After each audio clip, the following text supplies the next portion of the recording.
Pour quiconque investit dans la location meublée en France, il y a un choix qui est crucial, le statut fiscal. LMNP ou LMNP. Alors attention, ce n'est pas juste une histoire d'acronyme, c'est une décision qui peut radicalement changer la rentabilité d'un projet. On va décortiquer ensemble ce qui se cache vraiment derrière ces deux options. Cette phrase, elle dit tout. Franchement, imaginez deux appartements identiques qui génèrent exactement les mêmes loyers, mais avec, au final, des résultats financiers du simple au double. Comment c'est possible? Eh bien, tout dépend de la case fiscale qu'on a choisie. C'est là que se trouve toute la puissance de ce statut. Pour bien piger le truc, il faut voir ça comme deux philosophies complètement différentes. Avec le LMNP, on est dans la gestion de son patrimoine personnel. C'est une approche d'investisseur. Avec le LMP, en revanche, on dirige une véritable entreprise immobilière. On change de casquette. Et cette distinction, elle est fondamentale. Elle va guider absolument tout le reste. Alors la question c'est comment l'administration fiscale fait la différence? Parce que en réalité, le statut n'est pas vraiment un choix qu'on coche sur un formulaire. Il est déterminé par des seuils financiers très très précis. Voyons voir lesquels. Et voilà le chiffre clé qui change absolument tout, 23 000 €. C'est le premier seuil de revenu locatif annuel. C'est vraiment autour de ce montant que se joue la bascule entre l'investisseur particulier et le professionnel. Retenons bien ce nombre. Bon, le statut LMNP, c'est le plus courant, c'est un peu le statut par défaut pour la grande majorité des investisseurs. Et pour y rester, c'est assez simple. Il suffit de remplir l'une de ces deux conditions. Soit on a des recettes locatives annuelles sous les 23 000 €, ou alors ces recettes sont inférieures aux autres revenus du foyer. Ce petit mot « ou », c'est la clé de toute la souplesse du statut. À l'inverse, pour devenir loueur meublé professionnel, le fameux LMP, là, il faut remplir les deux conditions en même temps. Les revenus locatifs doivent dépasser 23 000 € et ils doivent être supérieurs aux autres revenus du foyer. Le « et », ici, il change toute la donne. Et ce n'est pas un choix, c'est une obligation dès que ces deux critères sont réunis. Ok, maintenant que les règles du jeu sont claires, place au match. Confrontons ces deux statuts. Quelles sont leurs conséquences concrètes sur les impôts, sur la gestion des déficits, sur la complexité administrative? C'est vraiment le cœur du sujet.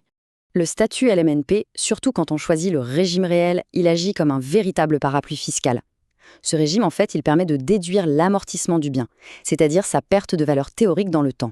Et ça protège les loyers de l'impôt pendant des années. C'est simple et hyper efficace. Avec le LMP, on change complètement de dimension.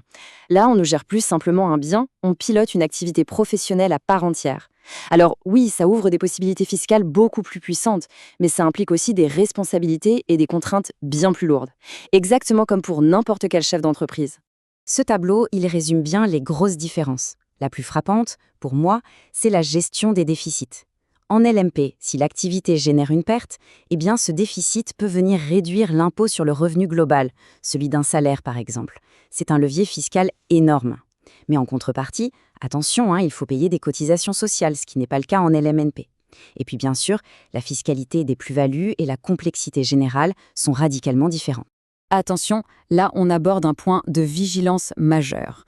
L'un des plus grands risques dans la location meublée, ce n'est pas tant le statut LMNP en lui-même, c'est le fait d'y basculer sans l'avoir prévu, sans s'y être préparé.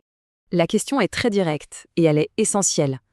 Est-ce qu'on peut se retrouver un beau matin, classé comme professionnel par le fisc, sans jamais en avoir fait la demande? La réponse est sans appel, oui. C'est non seulement possible, mais en fait c'est le fonctionnement normal du système. Le passage en LMP, ce n'est pas une option qu'on coche, c'est juste la conséquence automatique du dépassement des seuils. Le mécanisme est implacable. Une simple augmentation des revenus locatifs ou une baisse des autres revenus du foyer, par exemple un passage à la retraite, peut faire franchir les deux seuils en même temps. Et là, le basculement est automatique et immédiat. Ça entraîne de nouvelles obligations, comme ces fameuses cotisations sociales, qui peuvent être une très très mauvaise surprise si elles n'ont pas été anticipées.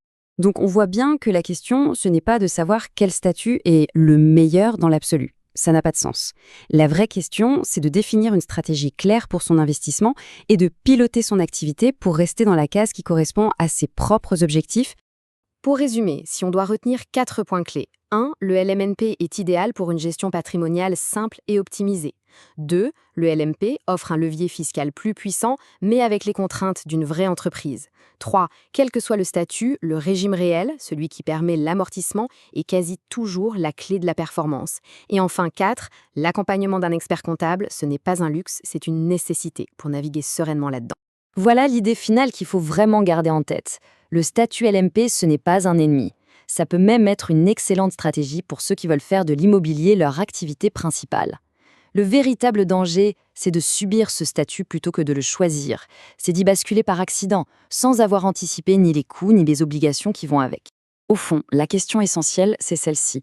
Est-ce que ce bien locatif est un investissement patrimonial ou une véritable entreprise ? En répondant à cette question, on ne choisit pas juste un acronyme fiscal, on définit la nature même de son projet immobilier pour toutes les années à venir. Merci d'avoir suivi cette analyse.